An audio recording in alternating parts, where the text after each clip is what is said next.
जे कोलकातामध्ये झालंय and overall woman safety in India. सगळ्या मेडिकल कॉलेजेसचा हा प्रॉब्लेम आहे की we doctors in government medical setup do not have any rest rooms to stay.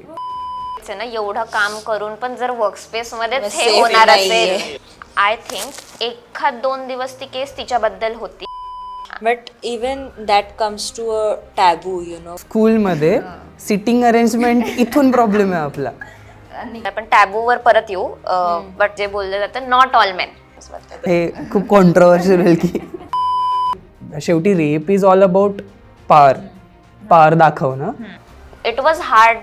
People were not ready to speak about it. Even it was hard for us to discuss the whole thing की आपण खरंच करायला तयार आहे की नाही. आपल्या इकडं एक गोष्टीला फार जास्त इम्पॉर्टन्स दिला जातो, आय डोंट नो का, इज्जत वगैरे.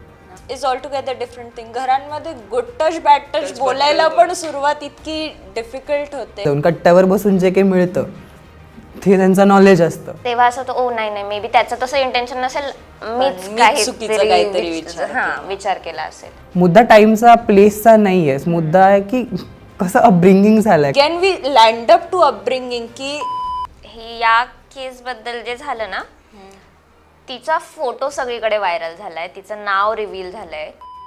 तर ओपिनियन मॅटर करतं. अशा वेळी जी माणसं निष्क्रिय राहतात, जी माणसं न्यूट्रल राहतात, त्यांच्यासाठी नरकातल्या काही वेगळ्या जागा आरक्षित करून ठेवल्यात.